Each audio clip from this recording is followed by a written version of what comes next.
Hello friends, आज मैं discuss करने वाली हूँ बहुत सारे डिटरमाइनर्स को। डिटरमाइनर्स क्या होता है आइए हम जानते हैं। डिटरमाइनर्स के अंतर्गत कौन कौन से शब्दों का प्रयोग किया जाता है। तो आइए जानते हैं कि डिटरमाइनर्स क्या है। तो डिटरमाइनर्स जैसे एडजेक्टिव होता है जिसकी हिंदी होती है विशेषण, एंड आर्टिकल होता है, आर्टिकल की हिंदी होती है प्रविशेषण। ऐसे डिटरमाइनर भी होता है। एंड डिटरमाइनर क्या करता है, ये नाउन या एडजेक्टिव के जस्ट पहले आता है हमेशा, एंड नाउन या एडजेक्टिव को क्वालिफाई करता है, नाउन या एडजेक्टिव के पहले आ करके। तो डिटरमाइनर्स का मतलब ये आप कह सकते हैं प्रविशेषण, जैसे ए आंदा होता है। तो ऐसे ही डिटरमाइनर्स बहुत सारे होते हैं जो एडजेक्टिव को भी क्वालिफाई करने का काम करते हैं, नाउन या प्रोनाउन के पहले आते हैं। ठीक है, तो बहुत सारे डिटरमाइनर्स होते हैं। कौन कौन से ये जानते हैं। डिटरमाइनर्स के अंतर्गत ए आंदा भी आ गया, and this, that, these, those. ये आपका स्टार्टिंग से डिटरमाइनर में एक एक करके सारे को क्लियर करूँगी, सबका यूज आपको बताऊँगी। तो दिस, दैट, दीज और दोज ये भी आपके डिटरमाइनर्स हैं। तो दिस का मतलब यह होता है, दैट मीन्स वह होता है, दीज का मतलब ये होता है, दोज मीन्स वे होता है। आप सब जानते होंगे, बेसिक नॉलेज है। फिर भी कभी कभी बेसिक नॉलेज ही बहुत डिफ़िकल्ट हो जाता है फ्रेंड्स। आप सब अच्छे जानते होंगे कि ये सारी छोटी छोटी चीज़ें हैं, बेसिक नॉलेज है, जिनका यूज हम सभी को आते हुए भी हम सही से यूज नहीं कर पाते हैं। सो इसीलिए मैं आपको टीच कर रही हूँ, इसीलिए मैंने इस टॉपिक को लेके वीडियो बनाया है। तो दिस और दीज, दिस का बहुवचन दीज होता है। तो दिस और दीज का यूज नज़दीक के लिए किया जाता है, निकटता के लिए किया जाता है। कोई सामान हमारे पास है तो पास के अर्थ में दिस और दीज का यूज किया जाता है। एंड दैट और दोज का यूज़, दैट का बहुवचन दोज होता है, तो दैट और दोज का यूज़ हम दूर की चीज़ों के लिए करते हैं। ठीक है, तो दिस और दीज पास के लिए, निकटता के लिए, एंड दैट और दोज का यूज़ दूर की चीज़ों के लिए किया जाता है। दिस एक वचन होता है, एंड दोज बहुवचन होता है। ठीक है, दीज बहुवचन होता है, एंड दैट एक वचन होता है, एंड दोज बहुवचन होता है। तो दिस का बहुवचन दीज, एंड दैट का बहुवचन दोज। ट्रांसलेशन कैसे किया जाएगा, ट्रांसलेशन में इसका यूज कैसे करेंगे, तो आइए हम जानते हैं। एंड मैं आपको ये भी बताने वाली हूँ फ्रेंड्स कि इस वीडियो में हम कई सारे टॉपिक को लेकर के डिस्कस करने वाले हैं, एक ही टॉपिक को नहीं। डिटरमाइनर्स के साथ साथ हम कई सारी चीज़ों का डिस्कस करेंगे इस वीडियो में। सुपरलेटिव डिग्री एंड कितनी डिग्री होती है, एंड किसी भी सेंटेंस का ट्रांसलेशन कैसे करेंगे, क्या क्या चीज़ें स्टार्ट में लिखेंगे, क्या बाद में लिखेंगे, इसको भी हम इसी वीडियो के द्वारा बताने वाले हैं आपको। सो बिना स्किप किए सारे वीडियो को आप ध्यान से ज़रूर देखिएगा। और लास्ट में मैं बहुत ही इंपॉर्टेंट चीज़ आपको बताने वाली हूँ ट्रांसलेशन करने के लिए। ट्रांसलेशन का क्या ट्रिक है, सबसे इजी ट्रिक क्या है ट्रांसलेशन करने का, ये भी मैं आपको लास्ट में डिस्कस करूँगी। सो बिना स्किप किए पूरी वीडियो को आप ध्यान से देखिए प्लीज़। तो आइए हम जानते हैं कि दिस और दीज का यूज पास के लिए, एंड दैट और दोज का यूज़ दूर के लिए किया जाता है। तो जैसे हमने कहा कि यह एक किताब है, तो इसकी इंग्लिश हो जाएगी दिस इज़ अ बुक। हमने कहा कि ये किताबें हैं, तो दिस का बहुवचन हमने कहा दोज होता है। दीज बहुवचन होता है, एंड दीज के साथ में बहुवचन क्रियाएं भी लगेंगी। अगर कर्ता आपका एक वचन है तो क्रिया आपकी एक वचन की होगी, कर्ता बहुवचन है तो क्रिया आपकी बहुवचन की होगी। ये पहले से भी आप जानते हैं कि फिर मैं इसको रिपीट कर रही हूँ। तो दिस एक वचन था इसलिए मैंने इस लगाया। मैंने कहा ये किताबें हैं, तो दीज आर बुक्स, मतलब ये बहुत सी किताबें हैं क्योंकि दीज बहुवचन होता है। ऐसे मैंने कहा कि वह एक बुक है, तो दैट इज़ अ बुक। और हमने कहा वे किताबें हैं, तो दोज आर बुक्स। तो दिस का बहुवचन दीज, एंड दैट का बहुवचन दोज। ठीक है, दोज और दीज बहुवचन होता है, दिस और दैट एक वचन होता है। तो ये सारे थे डिटरमाइनर्स। अब हम जानते हैं कि कौन कौन से पजेसिव केस के अंतर्गत पजेसिव प्रोनाउन होते हैं। ये भी डिटरमाइनर्स के अंतर्गत ही आते हैं पजेसिव प्रोनाउन। तो यानी अधिकार सूचक प्रोनाउन, सर्वनाम। कौन कौन से पजेसिव प्रोनाउन होते हैं जो डिटरमाइनर्स ही कहलाते हैं। जैसे आई के साथ अपने के लिए आप माई लगाते हो, ठीक है। ही के साथ अपने के लिए आप हिज लगाते हो। सी के साथ अपने के लिए आप हर लगाते हो। यू के साथ में आप योर लगाते हो। दे के साथ में देयर लगाते हो, ठीक है। ही के साथ में हिज लगाते हो। इस तरीके से बी के साथ में आवर लगाते हो। तो पजेसिव प्रोनाउंस जो होते हैं वो सब डिटरमाइनर के अंतर्गत ही आते हैं। एंड डिटरमाइनर आप उसे कहते हो जो किसी नाउन या एडजेक्टिव के जस्ट पहले आ करके इनको क्वालिफाई करता है, ठीक है, इनकी विशेषता को बताता है। तो पजेसिव प्रोनाउन कौन कौन से होते हैं जो डिटरमाइनर होते हैं, जैसे my home is very beautiful, मेरा घर बहुत सुंदर है। तो माई शब्द आपका पजेसिव प्रोनाउन है, पजेसिव केस है, पजेसिव प्रोनाउन है जो एक डिटरमाइनर है। तो ऐसे उनका घर, तो दियर हाउस, तो दियर क्या है, ये पजेसिव प्रोनाउन है, पजेसिव केस है, डिटरमाइनर है। तो आपका my, our, his, their, your, yours, theirs, ठीक है, ये सारे शब्द पजेसिव प्रोनाउन होते हैं, पजेसिव केस होते हैं, अधिकार दिखाने का काम करते हैं, अधिकार सूचक सर्वनाम होते हैं जो डिटरमाइनर के नाम से भी जाने जाते हैं। इनका यूज़ तो आप जान ही गए होंगे।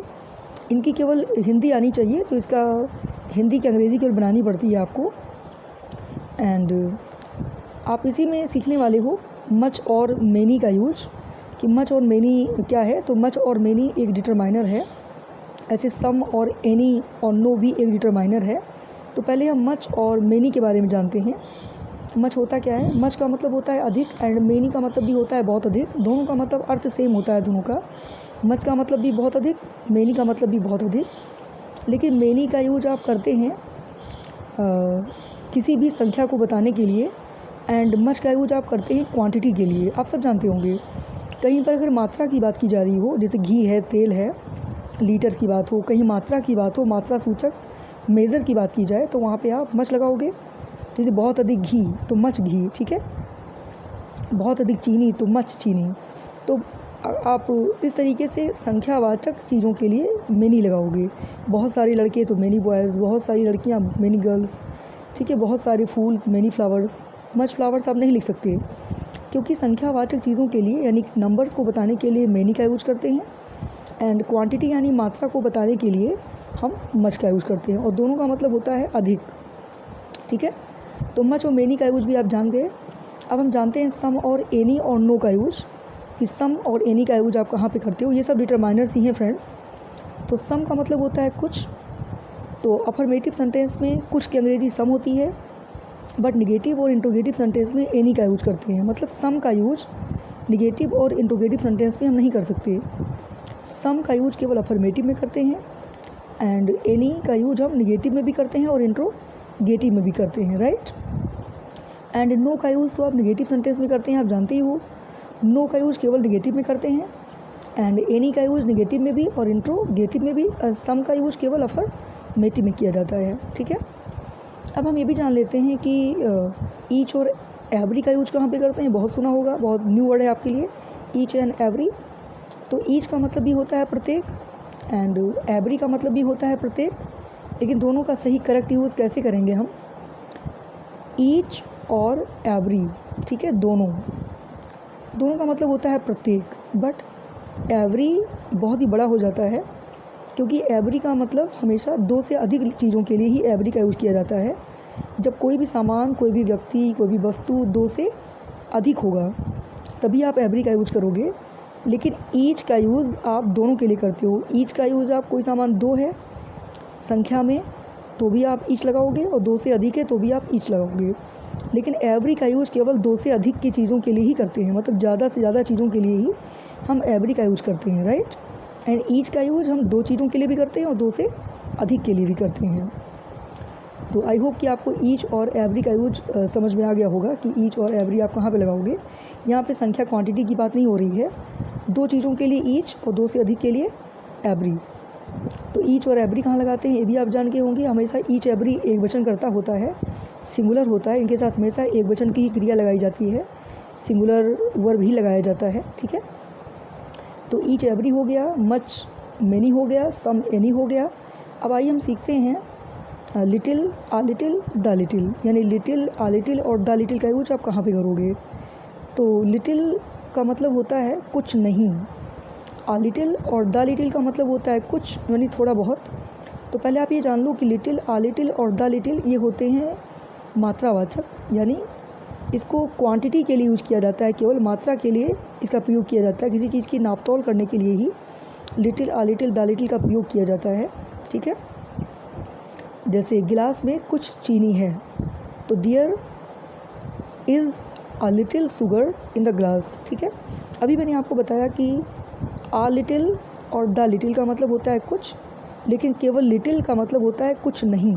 तो लिटिल निगेटिव है, आ little, and the little affirmative है। ठीक है। लिटिल का यूज़ निगेटिव में करोगे क्योंकि कुछ नहीं उसका मतलब होता है। लेकिन आ लिटिल, द लिटिल और लिटिल तीनों शब्द मात्रा के लिए प्रयोग किए जाते हैं, मात्रा बताने के लिए प्रयोग किया जाता है, ठीक है, यानी क्वांटिटी के लिए इसका प्रयोग किया जाता है। And few, uh few, the few, ये भी आपका डिटरमाइनर्स है। तो फ्यू का मतलब भी कुछ, आ फ्यू का फ्यू का मतलब कुछ नहीं। जैसे लिटिल का मतलब कुछ नहीं, लिटिल निगेटिव में यूज़ किया जाता है, ऐसे फ्यू का मतलब भी कुछ नहीं, फ्यू निगेटिव सेंटेंस में यूज़ किया जाएगा। आ फ्यू, द फ्यू का मतलब भी होता है कुछ, जो अफर्मेटिव में यूज करेंगे आप।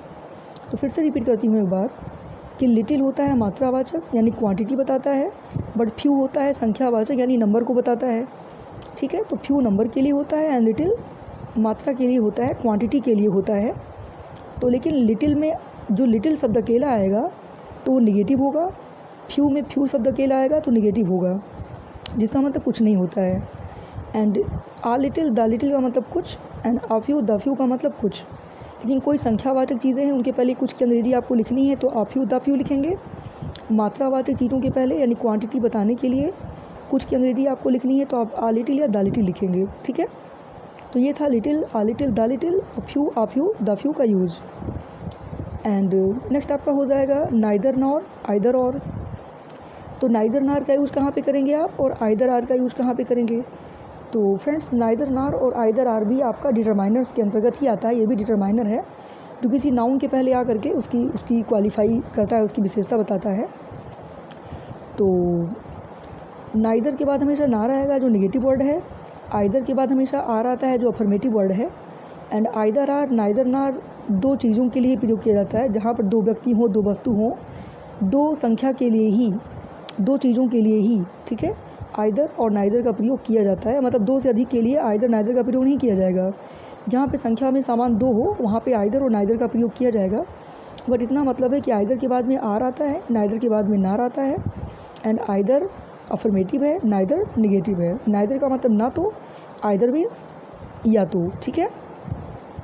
एंड अब आगे आप सीखने वाले हो एनीवन एंड नन। तो जैसे मैंने बताया कि आइदर और नाइदर केवल दो चीज़ों के लिए ही यूज़ किया जाता है, दो से अधिक के लिए नहीं। लेकिन नन का प्रयोग, नन का मतलब होता है कुछ नहीं, जो निगेटिव शब्द है। जब दो से अधिक चीज़ें हों तो वहाँ पे आप नन लगाते हो। और ऐसे ही एनीवन, एनीवन अफर्मेटिव है, दो से अधिक चीज़ें हों तो वहाँ पे आप एनीवन लगाते हो अफर्मेटिव में। तो एनीवन को अफर्मेटिव में लगाते हो जहाँ पे दो से अधिक चीज़ें हों, और नन को आप निगेटिव में लगाते हो जहाँ पे दो से अधिक चीज़ें, जैसे कि वहाँ कोई नहीं था तो देयर वाज नन, वहाँ कोई नहीं था, ठीक है। तो दो से अधिक के लिए क्या लगाओगे? नन, ठीक है। नन ऑफ दीज वर्क्स, इन चीज़ों में से कोई नहीं, या नन ऑफ दोज बॉयज़, उन लड़कों में से कोई नहीं था वहाँ। तो नन का मतलब कोई नहीं, एनीवन का मतलब कोई, ठीक है। ये था नन और एनीवन। अब मैं सिखाऊंगी आपको all and both. All and both क्या है? तो ऑल एंड बोथ भी आपका डिटरमाइनर्स है। ऑल का मतलब होता है सारा एंड बोथ का मतलब होता है दोनों। जहाँ पे दो से अधिक चीज़ें होंगी, सारा की अंग्रेज़ी आप लिखोगे ऑल, एंड ऑल के बाद में द लगाना अनिवार्य है, यानी all the best, all the boys, all the girls, ठीक है, all the money and all the works, ठीक है, all the parents, all the tables. तो ऑल के बाद द लगाना अनिवार्य होता है। ऑल दो से अधिक के लिए प्रयोग किया जाता है, सारे के लिए। एंड बोथ के बाद में हमेशा एंड आना ज़रूरी होता है, बोथ एंड, है ना, बोथ रवि एंड श्याम, मतलब रवि और श्याम दोनों। तो बोथ के बाद हमेशा एंड का यूज होना बहुत ज़रूरी होता है, अदरवाइज सेंटेंस रॉन्ग हो जाएगा, एरर हो जाएगा सेंटेंस में। तो बोथ के बाद में एंड आता है, एंड बोथ का मतलब होता है दोनों। तो कहीं पर दो सामान हो, दो व्यक्ति हो, दो वस्तु हो, तो दोनों के लिए हम बोथ का यूज करते हैं, एंड बोथ के बाद में एंड का आना ज़रूरी है, जैसे बोथ राम एंड श्याम, ठीक है। तो ये था बोथ एंड का यूज़ एंड ऑल का यूज, यानी ऑल के बाद में द आता है, बोथ के बाद में एंड आता है। तो बोथ एंड द भी आप सीख गए। अब हम सीखेंगे each other and one another.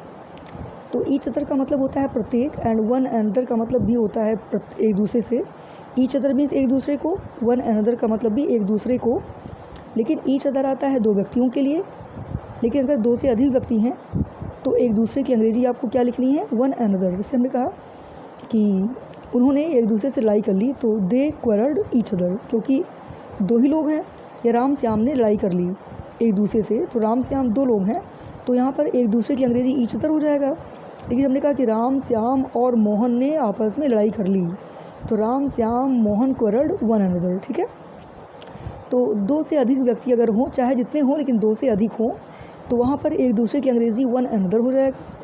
अगर दो व्यक्ति हैं तो वहाँ पर एक दूसरे की इंग्लिश ईच अदर हो जाएगा।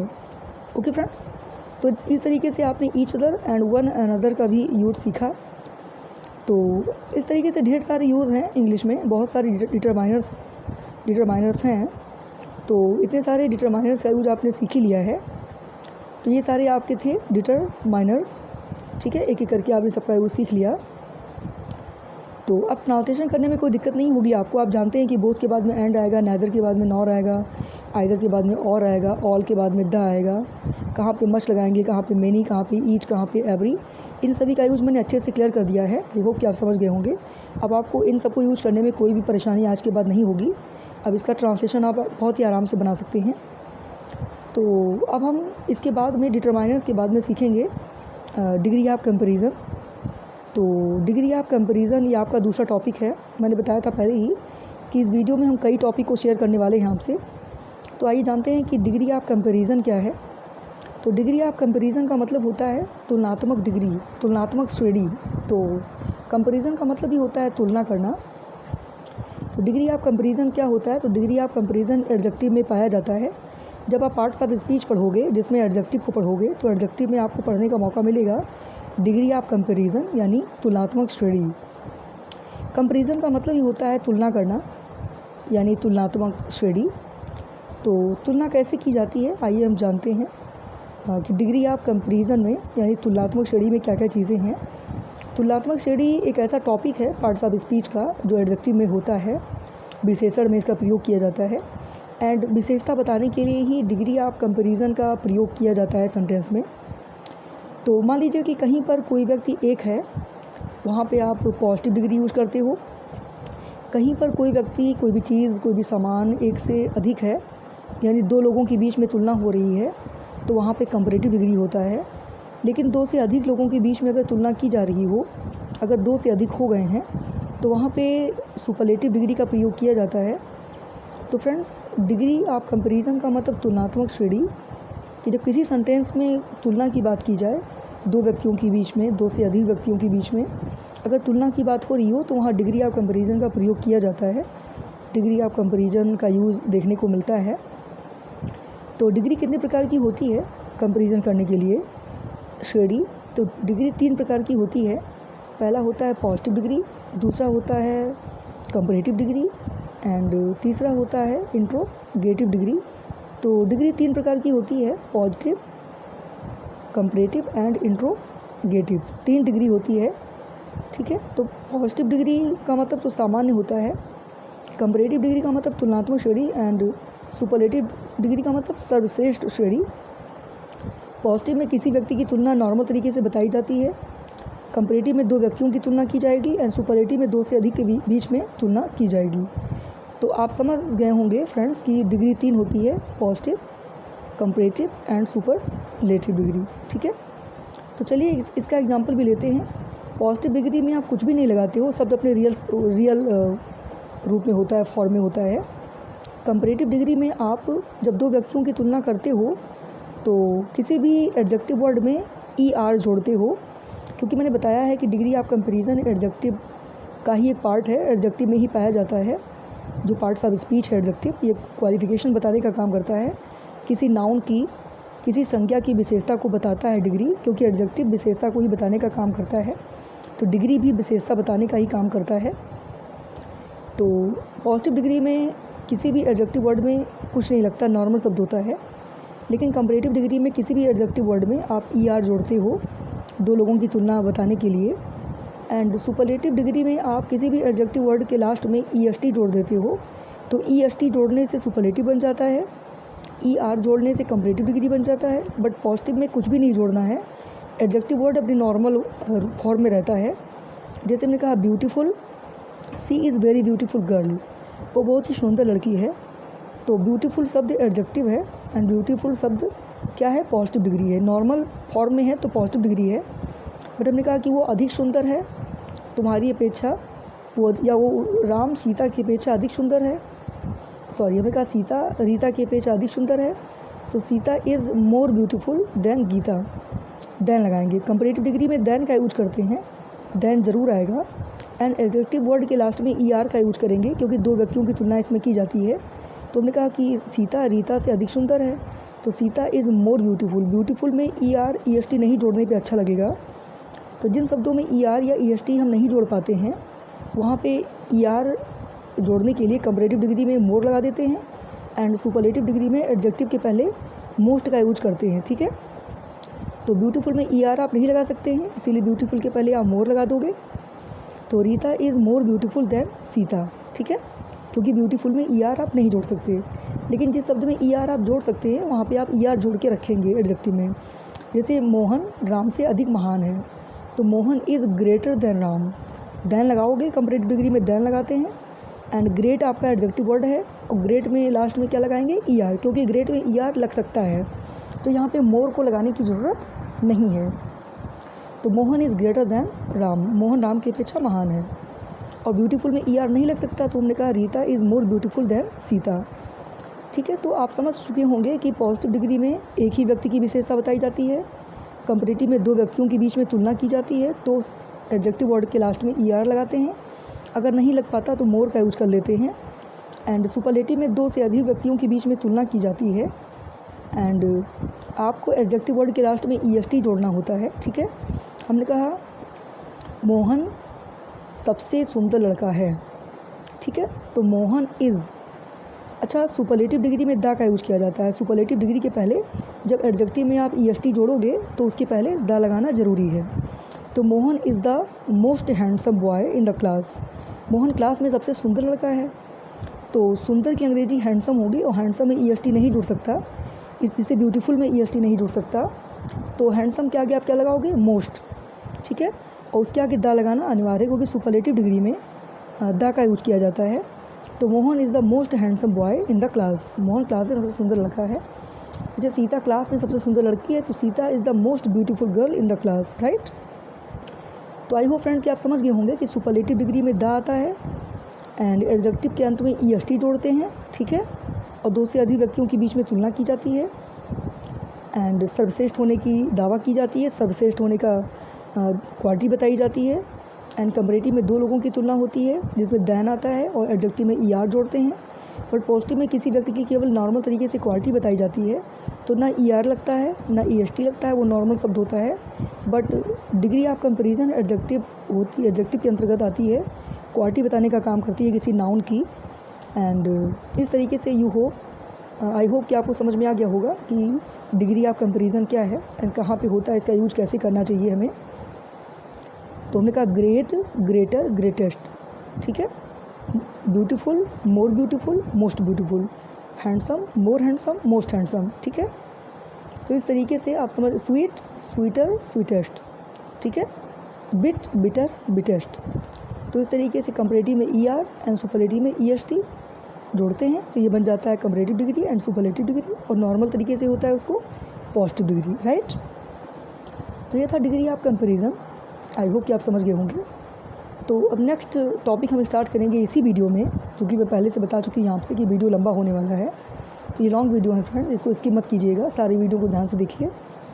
तो अब मैं आपको सिखाने वाली हूँ कि किसी भी सेंटेंस का ट्रांसलेशन अंग्रेज़ी में अगर करना है आपको, तो उसका ट्रिक क्या है, कैसे किया जाए। तो किसी भी सेंटेंस का हिंदी से अंग्रेज़ी में ट्रांसलेशन करने के लिए आप सबसे पहले सब्जेक्ट को ढूंढते हो, सब्जेक्ट के बाद में आप वर्ब को ढूंढते हो एंड वर्ब के बाद में आप ऑब्जेक्ट को ढूंढते हो। यानी पहले subject plus verb plus object, यानी कर्ता क्रिया कर्म। तो कर्ता की पहचान आपको होनी चाहिए, क्रिया की पहचान होनी चाहिए, कर्म का पहचान होना चाहिए। तो किसी भी हिंदी सेंटेंस का ट्रांसलेशन अंग्रेज़ी में करते हो, तो अगर अक्सर सेंटेंस तो अफर्मेटिव में ही होता है, तो कर्ता सबसे पहले हमको ढूंढना है और सबसे पहले कर्ता की अंग्रेज़ी हमको लिखनी है। तो कर्ता की पहचान कैसे किया जाए, इसका तरीका मैं आपको बताने वाली हूँ इस वीडियो में, इस टॉपिक में। तो कर्ता यानी सब्जेक्ट को कैसे पहचाना जाए। तो कौन शब्द का प्रश्न करने पर हमें जो उत्तर मिलता है वो कर्ता होता है, सब्जेक्ट होता है। यही सब्जेक्ट को पहचानने का सबसे इजी ट्रिक है फ्रेंड्स। हमने कहा कि राम पढ़ता है, राम क्लास में पढ़ता है, ठीक है, या राम MLK कॉलेज में पढ़ता है। तो हमने कहा कि कौन पढ़ता है MLK कॉलेज में, कौन पढ़ता है? तो हमने प्रश्न किया, कौन से प्रश्न करने पे उत्तर में हमें जो मिलेगा वही कर्ता होगा। तो MLK कॉलेज में कौन पढ़ता है? उत्तर मिल गया, राम पढ़ता है। तो राम क्या है? कर्ता है। इसीलिए सबसे पहले अंग्रेजी किसकी लिखेंगे हम? राम की लिखेंगे, क्योंकि कर्ता की इंग्लिश सबसे पहले लिखनी चाहिए, राइट। इसके बाद में हम क्रिया को ढूंढेंगे, यानी वर्ब को ढूंढेंगे, क्योंकि कर्ता के बाद में क्रिया का ट्रांसलेशन करना चाहिए, तो हम क्रिया को ढूंढेंगे। एंड वैसे तो क्रिया हिंदी सेंटेंस के सबसे लास्ट में आती है, तो क्रिया हमको ऐसे मिल जाती है, कर्ता शुरू में आता है, क्रिया अंत में आती है। लेकिन कर्ता को पहचानने का ईजी ट्रिक है, कौन से प्रश्न करने पे कर्ता मिलेगा। एंड क्रिया कैसे जानेंगे? हम ये देखेंगे कि सेंटेंस में कौन सा काम किया जा रहा है, तो जो काम किया जा रहा होगा वही क्रिया हो जाएगी। और क्रिया वैसे सेंटेंस के सबसे लास्ट में ही मिलती है। जैसे हमने कहा कि राम MLK कॉलेज में पढ़ता है, तो कौन पढ़ता है? राम पढ़ता है। तो राम तो कर्ता हो गया, और राम शुरू में आया है तो इसलिए वैसे भी करता है। एंड क्या से प्रश्न करने पर, ठीक है, क्या राम पढ़ता है। तो भाई क्या से भी प्रश्न नहीं करेंगे, कौन से भी नहीं करेंगे। तो मतलब ये है कि राम का सेंटेंस में कर क्या रहा है, तो जो काम कर्ता हमारा कर रहा होगा वही हमारी क्रिया होगी। और कर्ता के बाद भी क्रिया की अंग्रेज़ी ही आपको लिखनी है फ्रेंड्स, हिंदी से इंग्लिश बनाते समय। तो राम पढ़ता है, तो पढ़ना क्रिया है। सेंटेंस में दिखाई दे रहा है कि पढ़ा जा रहा है राम के द्वारा, तो पढ़ने की इंग्लिश क्या लगाओगे? रीड, और रीड में एल जोड़ दोगे, तो राम रीड्स, ठीक है। फिर आपको देखना है कि जितने सारे शब्द बच रहे हों उसका उल्टा अनुवाद आप कर दोगे। तो MLK PG कॉलेज में, तो में की इंग्लिश क्या हो जाएगी? इन। उसके बाद में MLK PG कॉलेज का आप MLK PG कॉलेज ही करके रख देंगे, ठीक है। तो इस तरीके से किसी भी हिंदी सेंटेंस का अगर आपको अंग्रेजी में ट्रांसलेशन करना है, तो करने का सबसे ईजी ट्रिक है कि सबसे पहले आप पहले वाले शब्द का अनुवाद करोगे, फिर क्रिया सबसे लास्ट में आती है, क्योंकि कर्ता शुरू में आता है, पहले कर्ता का अनुवाद कर लिया। फिर क्रिया सबसे लास्ट में आती है, तो क्रिया का अनुवाद कर लिया। उसके बाद में बीच में जितने भी सारे शब्द हैं उसका हम उल्टा से, अपोजिट एक्शन से ट्रांसलेट करते करते शुरू में आ जाएंगे, तो वो सेंटेंस भी ख़त्म हो जाएगा। जैसे मैंने कहा कि राम MLK PG कॉलेज में पढ़ता है, तो पहले राम का लिखा राम, उसके बाद में पढ़ने का लिखा रीड्स, फिर इन MLK PG कॉलेज। तो इस तरीके से उल्टा अनुवाद करने से, हिंदी सेंटेंस का अपोजिट ट्रांसलेशन करने से ट्रांसलेशन आराम से हो जाता है। अच्छा, कर्म को पहचानने का तरीका भी मैं आपको बताऊंगी। कर्ता को कैसे पहचाना जाए तो आप जान गए हैं, कौन का प्रश्न करने पे कर्ता मिल जाता है। एंड कर्म को कैसे ढूंढा जाए, कर्म को कैसे पहचाना जाए, ऑब्जेक्ट को कैसे पहचाना जाए, क्योंकि क्रिया के बाद में तो कर्म को ही रखना चाहिए। कर्म नहीं है तो जो शब्द है उसका अनुवाद आप कर ही दोगे, बट अगर कर्म को पहचानना हो तो कैसे पहचानेंगे? कर्म को अंग्रेजी में कहते हैं ऑब्जेक्ट, ठीक है। तो क्या से प्रश्न करने पर, ठीक है, या किसको से प्रश्न करने पर हमें जो उत्तर में मिलता है वो हमारा कर्म होता है, यानी ऑब्जेक्ट होता है। तो कैसे? जैसे हमने कहा कि तुम राम को पेन देते हो, ये सेंटेंस है, इसका अनुवाद करना है इंग्लिश में आपको, लेकिन पहले आपको पहचानना है कि इसमें कर्म कौन है। तो मैंने कहा कि किसको से प्रश्न करने पर या क्या से प्रश्न करने पे जो उत्तर मिलता है वो कर्म होता है। लेकिन ध्यान रखिएगा, क्या से प्रश्न करने पे जो उत्तर मिलेगा वो निर्जीव होगा, किसको से प्रश्न करने पे जो उत्तर मिलेगा वो सजीव होगा, लेकिन कर्म दोनों माने जाएंगे और दोनों को आप क्रिया के बाद में रख सकते हो, ठीक है। कर्म दो प्रकार के होते हैं, सजीव कर्म और निर्जीव कर्म, यानी एक डायरेक्ट ऑब्जेक्ट, एक इनडायरेक्ट ऑब्जेक्ट। तो क्या से प्रश्न करने पे क्या मिलेगा? निर्जीव, और किसको से प्रश्न करने पे क्या मिलेगा? सजीव। तो राम मोहन को यह पेन देता है, तो राम किसको पेन देता है? तो उत्तर मिला मोहन को, तो मोहन को, तो मोहन क्या है? सजीव कर्म। और हमने कहा राम मोहन को क्या देता है, तो क्या से उत्तर करने पे क्या मिला? पेन।